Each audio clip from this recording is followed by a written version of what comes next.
வணக்கம். இன்றைக்கி online tailoring வீடியோஸில் நம்ம என்ன பார்க்க போகிறோம் அப்படின்னா, ப்ளவுஸ் வந்து பார்த்திங்க அப்படின்னா தச்சு முடித்ததுக்கப்புறம் ஷோல்டர் கை பக்கத்துலலாம் வந்து சுருக்கம் வருது, அது ஒரு ரிங்கிள்ஸ் மாதிரி அசிங்கமாக தெரியுது, அதை எப்படி வந்து ரெக்டிஃபை பண்ணலாம் அப்படிங்கிற டவுட்ஸ் வந்து நிறைய பேருக்கு இருக்குது. ப்ளவுஸை பொறுத்தவரை இந்த மாதிரி ரிங்கிள்ஸ் வரும்போது அதை பார்க்குறதுக்கு வந்து அவ்வளோ அழகாக வந்து தெரியாது. ஸோ அதனால் அதை எப்படியெல்லாம் ரெக்டிஃபை பண்ணலாம், ஒரு 5 ரீசன்ஸ் இருக்குது. நீங்கள் அதை சரி பண்ணிட்டீங்க அப்படின்னா உங்களுக்கு இந்த மாதிரி சுருக்கமாக வரக்கூடிய பிரச்சனை வந்து சரியாயிடும். ஸோ அது என்ன அப்படிங்கிறத நம்ம 1 by 1 பார்க்கலாம். வாங்க வீடியோக்கு போகலாம். அதுக்கு முன்னாடி மறக்காமல் நம்ம சேனலை சப்ஸ்கிரைப் பண்ணிக்கோங்க.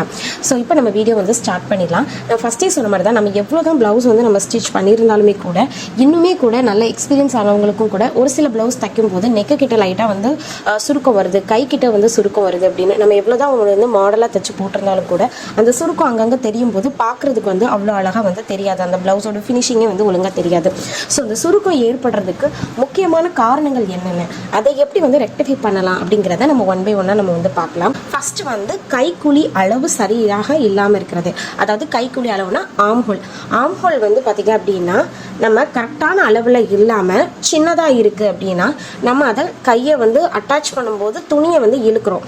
இப்போ ஆம்ஹோல் வந்து கரெக்டாக இருக்குது, ஆனால் நம்ம கை வந்து தைக்கும்போது இழுத்து பிடிச்சி தைக்கிறோம். அதாவது 2 பார்ட்டையும் நம்ம ஒன்றா சேர்க்கணும் அப்படிங்கிறதுக்காக ஏதாவது ஒரு பார்ட்டு கொஞ்சம் குட்டியாக இருக்குது அப்படிங்கிறதுக்காக நம்ம அதை இழுத்து பிடிச்சி தைக்கும்போது ஆட்டோமேட்டிக்காக உங்களுக்கு வந்து ரிங்கிள்ஸ் வரும். ஸோ உங்களுக்கு வந்து பாடி பார்ட் கூட ஸ்லீவ் அட்டாச் பண்ணணும் அப்படின்னா ஸ்லீவ்க்கு கொஞ்சம் துணி பத்தலையா, ஆம்ஹோலோட பொருந்தாமல் இருக்கா, கொஞ்சம் ஒட்டு கொடுத்துக்கோங்க.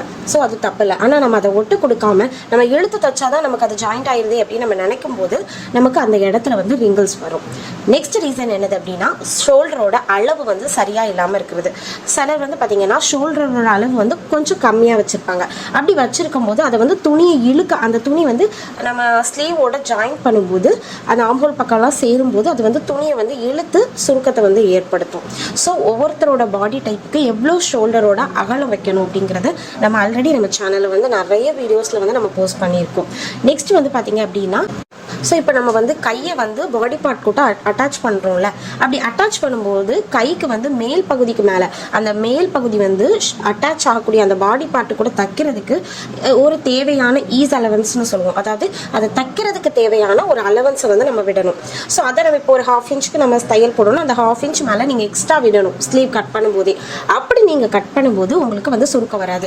நிறைய பேர் இப்போ 5 இன்ச் தான் உங்களோட ஸ்லீவோட ஹைட் அப்படின்னா நீங்கள் 5 இன்ச் அப்படியே வைக்கக்கூடாது, கீழே மடக்கி தைக்கிறதுக்கு எல்லாரும் விடுவோம். ஆனால் மேலே வந்து அதுக்கு தேவைப்படுது ஈஸ் அலவன்ஸ் நம்ம விடாமல் போயிடுவோம். ஸோ அப்படி நம்ம அட்டாச் பண்ணுறதுக்கு விடாமல் இருக்கும்போது ஆட்டோமேட்டிக்காக அந்த துணி வந்து நமக்கு வந்து அது வந்து சுருக்கி வந்து வந்துடும். அதாவது ஆம்ஹோல் கிட்டையும் சரி ஸ்லீவ் கிட்டையும் சரி குட்டி குட்டியாக சுருக்கம் வந்துடும். நெக்ஸ்ட் வந்து துணியை இழுத்து தைக்கிறது. துணியை வந்து மேக்ஸிமம் எந்த துணியுமே நம்ம வந்து இழுத்து தைக்கக்கூடாது. ரொம்ப இழுத்து பிடிச்சி நம்ம தைக்கும்போது நமக்கு ஒன்றும் தெரியாது. நீங்கள் தச்சு முடிச்சுட்டு நீங்கள் ஃப்ரண்ட் பக்கம் திருப்பி பாருங்கள், அங்கே குட்டி குட்டியாக அப்போவே வந்து உங்களுக்கு வந்து சுருக்கம் தெரியும். ஸோ அதனால் எந்த துணியினாலும் நீங்கள் தைக்கும் போது இழுத்து பிடிச்சி தைக்கக்கூடாது.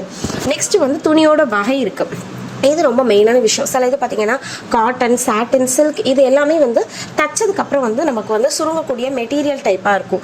ஸோ இது வந்து கண்டிப்பாக உங்களுக்கு யூஸ்ஃபுல்லாக இருக்கும் அப்படின்னு நினைக்கிறேன். இந்த வீடியோ உங்களுக்கு பிடிச்சது அப்படின்னா லைக் பண்ணுங்கள், ஷேர் பண்ணுங்கள். இதே மாதிரி யூஸ்ஃபுல்லாக இன்ஃபர்மேஷன் தெரிஞ்சுக்கணும்னு நினச்சிங்கன்னா மறக்காமல் நம்மளோட சேனலை சப்ஸ்கிரைப் பண்ணிக்கோங்க. தேங்க்யூ.